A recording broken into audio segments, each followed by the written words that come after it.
সুপ্রিয় দর্শকবৃন্দ, আজকের ভিডিওতে আপনাদের সবাইকে স্বাগত জানাচ্ছি। আমি Mohammad Tarique Jamil.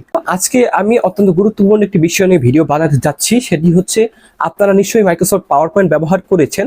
Microsoft power point দিয়ে কিন্তু সুন্দর প্রেজেন্টেশন স্লাইড তৈরি করা যায় অফিস আদালতের কাজের জন্য, অথবা স্কুল, কলেজ, ইউনিভার্সিটি প্রজেক্টের জন্য, প্রেজেন্টেশনের জন্য আপনার কিন্তু স্লাইড তৈরি করার প্রয়োজন হয়ে থাকে। মাইক্রোসফট পাওয়ার পয়েন্ট এই ক্ষেত্রে আমরা ব্যবহার করে থাকি। এখন মাইক্রোসফট পাওয়ার পয়েন্ট দিয়ে আপনি কিভাবে স্লাইড তৈরি করবেন, প্রেজেন্টেশনের জন্য স্লাইড রেডি করবেন, কিভাবে ট্রানজিশন অ্যাড করবেন, ইফেক্ট, অ্যানিমেশন, তারপর বিভিন্ন ধরনের টেক্সট অ্যাড করা, পিকচার্স, ভিডিওস অ্যাড করা, এটি কিন্তু খুব সহজেই করা যায়। অনেকে না জানার কারণে হয়তো বিষয়টি তাদের কাছে কঠিন মনে হয়ে থাকে। বিশেষত দেখা যায় যারা ইউনিভার্সিটিতে ভর্তি হয়, ভর্তি হওয়ার পরে যখন টিচাররা, প্রফেসররা যখন বা লেকচারাররা যখন তাদেরকে অ্যাসাইনমেন্টের জন্য, প্রেজেন্টেশনের জন্য এই স্লাইড তৈরি করতে বলে, প্রেজেন্টেশনের জন্য পাওয়ার পয়েন্ট স্লাইড তৈরি করতে বলে, তারা চিন্তায় পড়ে যায় কিভাবে করবেন। আমি নিজেও অনেকের টিক করে দিয়েছি, অনেকের গুলো করে দিয়েছি। এখন এগুলো কিন্তু খুব সহজেই করতে পারবেন। আমি চাই যে আপনি নিজে ঠিক করুন। আমি সেই কারণে একবারে টিউটোরিয়াল বানিয়ে দিচ্ছি কিভাবে আপনি খুব সহজেই প্রেজেন্টেশন তৈরি করতে পারবেন। খুব সহজেই A to Z professional presentation তৈরি করার জন্য স্লাইড কিভাবে তৈরি করবেন, আমি সেটি একটি নির্দিষ্ট টপিকে এই ভিডিওতে বানিয়ে দেখাবো আপনাকে। তার আগে বলতে চাই, আপনি যদি আমার এই ভিডিওটি ইউটিউব চ্যানেলে দেখে থাকেন তাহলে সাবস্ক্রাইব করে বেল আইকনটি চালু করে দিবেন, এবং ফেসবুক পেজে দেখে থাকলে ফলো করে লাইক, কমেন্ট, শেয়ার করে সাথে থাকবেন। তো চলুন আমরা ভিডিওটি সম্পূর্ণভাবে দেখতে থাকি। তো দর্শকবৃন্দ, প্রথমে কিন্তু আমরা মাইক্রোসফট পাওয়ার পয়েন্ট সফটওয়্যারটি ওপেন করে নিব। আমি মাইক্রোসফট পাওয়ার পয়েন্ট সফটওয়্যারটি ওপেন করে দিয়েছি। এখান থেকে ব্ল্যাঙ্ক প্রেজেন্টেশন, এটিতে আমরা ক্লিক করব। দেন আমরা এটিকে বড় করে নিই। এরপর এখানে যে যে অপশন রয়েছে এগুলো আমরা ডিলিট করে দিব, জাস্ট ডিলিট করে দিব। এখন হচ্ছে প্রথমত আমরা একটু ডিজাইন সিলেক্ট করে নিই, কোন ধরনের ডিজাইন দিতে চাই। এখানে ডিজাইনে ক্লিক করে আপনি আপনার স্লাইডের ডিজাইন, প্রেজেন্টেশনের ডিজাইন দিতে পারেন। এখান থেকে কিছু ডিজাইন রয়েছে, বা ব্রাউজ ফর থিমস, অনলাইন থেকেও আপনি যদি ডাউনলোড করা থিম এখান থেকে দিতে পারবেন, ব্যবহার করতে পারবেন। ধরুন আমি হচ্ছে যদি একটু ডার্কের মধ্যে ডিজাইন করি, এটি একটু লাইটের মধ্যে ডিজাইন করি, তাহলে এখান থেকে পছন্দ মতো হয়। এই ড্রপলেট, এটাও সুন্দর, এই ড্রপলেটটাও সুন্দর। আমি এটাই নিচ্ছি আপাতত। এখান থেকে ডিজাইনের আরো স্টাইল রয়েছে, ডিজাইনের কালার ইফেক্ট রয়েছে, সেখান থেকে আপনি কিন্তু চেঞ্জ করতে পারবেন দর্শকবৃন্দ। যাই হোক, আমি এইটি যদি একটু দেই, আজকে ধরুন আমি একটি টপিক নিয়ে বানাবো ভিডিও, সেটি হচ্ছে আর্টিফিশিয়াল ইন্টেলিজেন্স। ধরুন আমি গুগল ক্রোমে চলে যাচ্ছি, এখান থেকে কিন্তু আমি আর্টিফিশিয়াল ইন্টেলিজেন্স রিলেটেড ইনফরমেশনগুলো বের করে নিয়ে আসবো। এখানে যদি আমি দেই আর্টিফিশিয়াল ইন্টেলিজেন্স লিখে সার্চ দিই, এখান থেকে একটি ইমেজে ক্লিক করে ইমেজ নিয়ে আসবো। ধরুন আমি একটা রোবটের ছবি নিয়ে নিই, কোনটি নেওয়া যায়, এইটি নিয়ে নিচ্ছি। এটিকে আমি সেভ করে দিই। এটিকে সেভ করে দেওয়ার পর আমরা হচ্ছে এটিকে পিকচার ফরম্যাটে সেভ করব। এখানে আমি একটু প্রিন্ট স্ক্রিন দিয়ে নিই, এর পিকচার ফরম্যাটে আসেনি, এভাবে নিয়ে আসলাম। ধরুন এটিকে সেভ করে দেওয়ার পর আমরা হচ্ছে পাওয়ার পয়েন্টে এটি অ্যাড করব। আপাতত আমি ডেস্কটপে সেট করছি আর্টিফিশিয়াল, হ্যাঁ সেভ করে দিয়েছি। আমি ডেস্কটপে চলে গেলাম, এখান থেকে আমার যে আর্টিফিশিয়াল ইন্টেলিজেন্স এই পিকচারটিকে আমি ড্র্যাগ অ্যান্ড ড্রপ করে এখানে নিয়ে আসলাম। এই পিকচারকে আমরা আবার এডিটিং করতে পারবো একটু, এইটা সাইজ ছোট করে এখানে বিভিন্ন ধরনের স্টাইল রয়েছে, ডিজাইন রয়েছে, আপনি চাইলে এখান থেকে এগুলো ব্যবহার করতে পারেন।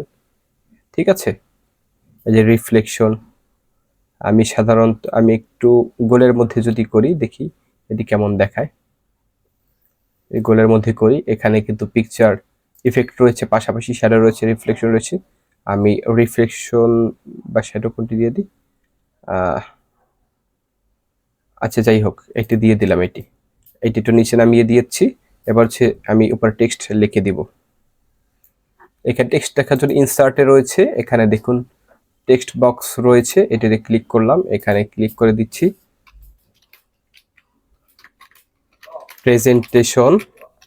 প্রেজেন্টেশন অন আর্টিফিশিয়াল ইন্টেলিজেন্স, হ্যাঁ এটি লিখে দিয়েছি। এখানে এটিকে আমি একটি মিডল পজিশনে নিয়ে আসার চেষ্টা করি, এটি এক লাইনে না দিয়ে 2 লাইনে দিই তাহলে, এবং একটু কন্ট্রোল দিয়ে ব্লক করে সেন্টার করে দিই, একটু সুন্দর লাগবে দেখতে। এটিকে আপনি ফন্ট সাইজ কমাতে বাড়াতে পারবেন, এখান থেকে ফন্টও চেঞ্জ করতে পারবেন আপনার পছন্দ মতো, সুবিধা মতো। আমি এটি দিয়ে দিলাম ধরুন, ঠিক আছে। এখন এখানে এটি দিয়ে দিলেন, তারপর এটিকে উপরে উঠিয়ে দিলাম। এটিকে আমরা আবার কপি করি, কন্ট্রোল সি দিয়ে কন্ট্রোল ভি দিয়ে পেস্ট করলাম। এখানে প্রেজেন্টেড বাই দিয়ে দিচ্ছি, প্রেজেন্টেড বাই, আপনার নাম দিয়ে দেবেন এখানে। আমি ধরুন আমার নাম দিয়ে দিলাম, আপনার রোল রেজিস্ট্রেশন নাম্বার থাকবে সেগুলো দিয়ে দিবেন। আচ্ছা, যাই হোক, মোটামুটি তো বুঝতে পেরেছেন। এবার আমরা এটিকে কি করব, এটিকে ডুপ্লিকেট স্লাইড করি, ডান পাশে ক্লিক করে ডুপ্লিকেট করে এটা ডিলিট করে দিব। এটাও ডিলিট করে দিচ্ছি আপাতত, এটা আমি আপাতত রাখছি কারণ এখানে আরো টেক্সট লিখবো আমরা। এরপর আমি গুগলে সার্চ দিই, হোয়াট ইজ আর্টিফিশিয়াল ইন্টেলিজেন্স। এখান থেকে কিছু ওয়েবসাইট থেকে কিছু ইনফরমেশন নিব আমি। যদি এখান থেকে ধরুন এই যে একটা ডেফিনিশন রয়েছে এটা নিচ্ছি, এটাকে কন্ট্রোল এ দিয়ে কন্ট্রোল ভি দিয়ে এখানে পেস্ট করে দিচ্ছি। এটাকে আমরা ছোট করে দিব, লেফটে করে দিচ্ছি, কালারটি হচ্ছে ব্ল্যাক করে দিই। লিঙ্ক থাকলে লিঙ্কগুলোকে রিমুভ করে দিই, সবগুলো লিঙ্ক। ডান পাশে ক্লিক করে রিমুভ লিঙ্ক,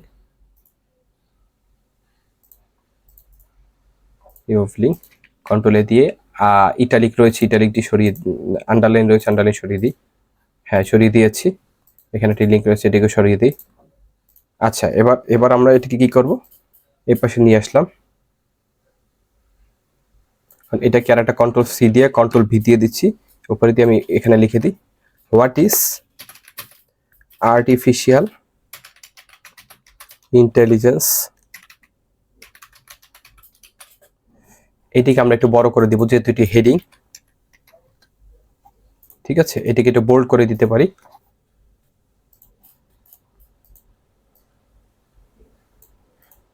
এবার এই বরাবর দিয়ে দিই। এখানে আর্টিফিশিয়াল ইন্টেলিজেন্স আর একটা ছবি বসাতে পারি, আমরা সার্চ দিয়েছিলাম, এখান থেকে একটা ছবি ডাউনলোড করে বসাতে পারি। এটি যদি দেই, এটি ছবি আকারে সেভ করা যায় কিনা দেখি। এটিকে আমি AI2 দিয়ে দিই, পরে ছবিটি আমি যাই, কোথায় যেন ছবিটি রেখেছি, হ্যাঁ এই যে AI2, এটিকে আমি টেনে নিয়ে এখানে পাওয়ার পয়েন্টে ছেড়ে দিচ্ছি। ছেড়ে দিয়ে এটিকে ছোট করে নিই, ছোট করে এর পাশে দিয়ে দিলাম। আমি মোটামুটি কি বোঝানোর চেষ্টা করলাম, যেহেতু আপনারা আরো সুন্দর করতে পারবেন। এটিকে আমরা একটু ইফেক্ট দিয়ে দিই, এইটি সুন্দর লাগছে দেখতে। দেখি এটি কেমন, এটা কেমন দেখায়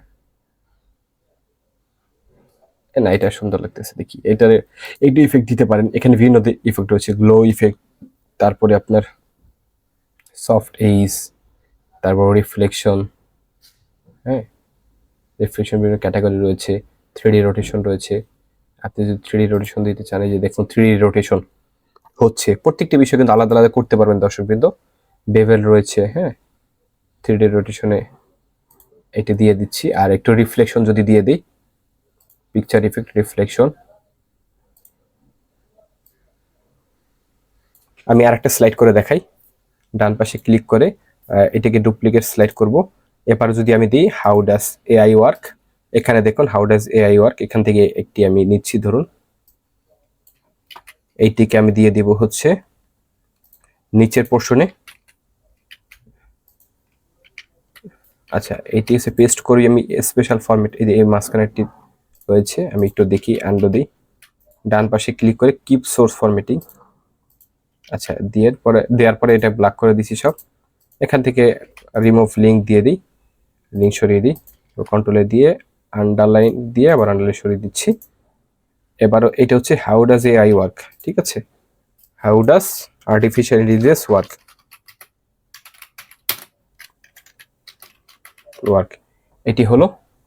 এখানে আপনি চাইলে এইটিকে টেনে ধরে, আচ্ছা এইটি এখানেও ছবি চেঞ্জ করতে পারবেন। এখান থেকে যদি আমরা আরেকটা ছবি নামাই, প্রতি স্লাইড একটু আলাদা আলাদা ছবি দেওয়ার চেষ্টা করবেন।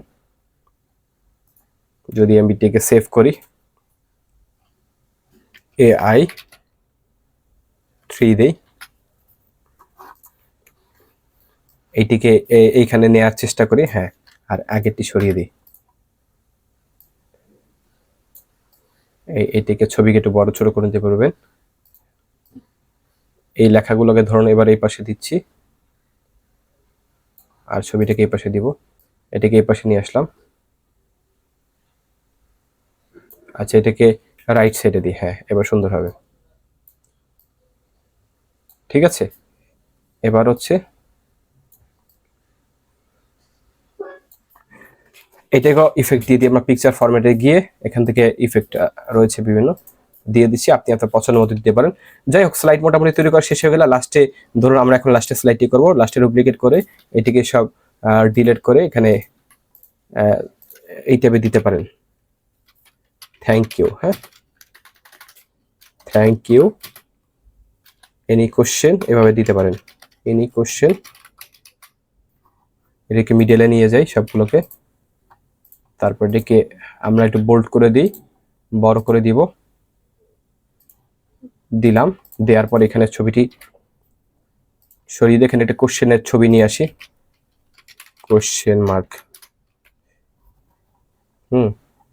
এখান থেকে একটি সুন্দর দিকে ছবি নিয়ে আসবেন। ধরুন এইটা নিয়ে আসছি, আমি সেভে ক্লিক করছি, কোশ্চেন, এটিকে টেনে নিয়ে আসি উপরে, ভিতরে নিয়ে আসি, এই যে দিয়ে দিলেন, ব্যাকগ্রাউন্ড রিমুভ করে দিই আর কি, দিলাম। যাই হোক, রিমুভ করতে পারেন, না করতে পারেন, থাক, এটা থাকে আমাদের। এনি কোশ্চেন দিয়ে এখানে আপনি আপনার ছবি দিয়ে নিজের মতো করতে পারেন। যাই হোক, এবার আমি ট্রানজিশনের খেলাটা দেখাই। এটা তো মোটামুটি স্লাইড তৈরি করা হলো। এখন ধরুন ওয়েলকাম, ঠিক আছে, এখানে ফার্স্ট একটি ওয়েলকাম দিতে পারেন, প্রেজেন্টেশন আর্টিফিশিয়াল। যাই হোক, তারপর আমরা হচ্ছে এই একটি ট্রানজিশন হচ্ছে পুরো স্লাইডের, আর একটি হচ্ছে টেক্সট বা ইফেক্টের, মানে প্রত্যেকটি অবজেক্টে আলাদা আলাদা করে দেওয়া যায়।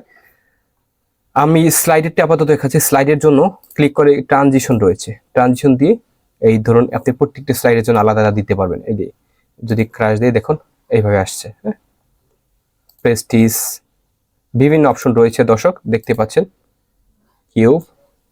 এখানে ডিউরেশন আবার কমানো যায়, বাড়ানো যায়। আপনি যদি চান যে তাড়াতাড়ি অল্প সময়ের ভিতরে, এখানে যদি আমি দেখি 0.5 সেকেন্ডে, তাহলে যদি আমি দেই তাড়াতাড়ি চলে আসবে। ঠিক আছে, আপনি যেটা করতে চান সেটা, আমি ধরুন এইটি দিচ্ছি, এই দেখুন আমি কোনটি দিলে সুন্দর হয়, কভার, হ্যাঁ, এটি আমি ডিউরেশনটি কমিয়ে দিই 0.5 সেকেন্ড, আমি ডিউরেশন এই যে এখান থেকে কিন্তু কমাচ্ছি, তাহলে আসলো কি 0.5 সেকেন্ডে। এই প্রত্যেকটা স্লাইড আলাদা আলাদা করে দিতে পারবেন। ঠিক আছে, এই যে প্রত্যেকটা স্লাইড আলাদা আলাদা করে দিতে পারবেন, এখানে ডিউরেশন কম বেশি করতে পারবেন, প্রত্যেকটি আলাদা আলাদা দিতে পারবেন। এরপর হচ্ছে টেক্সটের, এই যে এগুলো অবজেক্টে আলাদা অ্যানিমেশন দিতে পারেন। এখানে ক্লিক করলাম, ক্লিক করার পর এটি হচ্ছে ট্রানজিশন, এটি হচ্ছে অ্যানিমেশনে চলে যাবেন। এখানে হচ্ছে ইন অ্যানিমেশন দিতে পারেন, আউট অ্যানিমেশন দিতে পারেন, এই যে চলে আসলো। ঠিক আছে, আউট অ্যানিমেশনও দিতে পারবেন। এখানে বিভিন্ন অ্যানিমেশন রয়েছে, ওয়াইপ রয়েছে, ঠিক আছে, সোয়াইভেল, এখানে ঘুরে ঘুরে আসবে, প্রত্যেকটি কিছু আলাদা আলাদা রয়েছে, গ্লো অ্যান্ড টার্ন, হুইল রয়েছে, এগুলো ডিউরেশন ও ডিলে কম বেশি করতে পারবেন। এবার ছবিটি যদি দেই আমি, ছবিটিও যদি এভাবে কিন্তু যে কালারাইজড হয়ে গেল, হ্যাঁ, কালারাইজড হয়ে আপনার চেঞ্জ হয়ে গেল, প্রেজেন্টেড বাই। এখানে আরো কিছু মজার বিষয় আছে ইফেক্টে, এটা আমি আজকে দেখাবো না, দেখালে অনেক বড় হয়ে যাবে। অনেক মজার মজার অ্যানিমেশন রয়েছে। আপনার করবেন কি, যে এই মুভির শেষে বিভিন্ন যে যায় না, একই সাথে উপরে যায় লেখা আবার নিচে আসে, এরকম লেখা তৈরি করতে পারবেন। ঠিক আছে, সেটা আমি পারি, সেটা আমি দেখাবো আপনাকে পরবর্তীতে। এন্ট্রেন্স হচ্ছে এটি, আর এক্সিটের মতো করে দিলে আউট, এভাবে। ঠিক আছে, যাই হোক, মোটামুটি আমি দিচ্ছি এখন F5 দিয়ে, বা সবগুলো দেখাচ্ছি না, আমি জাস্ট আপনাকে শেখানোর জন্য দেখালাম। স্লাইড শোতে দেই, ফ্রম কারেন্ট স্লাইড বা ফ্রম বিগিনিং দিলে একদম শুরু থেকে আসবে, আর কারেন্ট দিলে বর্তমান স্লাইড থেকে। এই যে ক্লিক করলাম, চলে আসলো। ঠিক আছে, এই যে দেখতেই পাচ্ছেন ইন আউট সবগুলো। পরেরটা আসলে আমি ফেইড দিয়েছিলাম, তারপরে এটা দিয়েছিলাম, তারপরে যে থ্যাংক ইউ এনি কোশ্চেন দিয়েছিলাম, তাও ক্লিক করলে শেষ। তো মোটামুটি আপনাকে একটি প্রেজেন্টেশন তৈরি করা দেখানোর চেষ্টা করলাম দর্শকবৃন্দ। আশা করি আপনার কাছে ভিডিওটি খুব ভালোই লেগেছে। ভিডিওটি ভালো লেগে থাকলে, অবশ্যই উপকারী মনে হয়ে থাকলে ভিডিওটি শেয়ার করে দিবেন, এবং চ্যানেলে দেখে থাকলে সাবস্ক্রাইব করে সাথে থাকবেন, বেল আইকনটি চালু করে দেবেন, আর পেজে দেখে থাকলে ফলো দিয়ে থাকবেন। আজকের মতো বিদায় নিচ্ছি। আমি মোহাম্মদ তারিক জামিল। সবাইকে অসংখ্য ধন্যবাদ। আল্লাহ হাফেজ।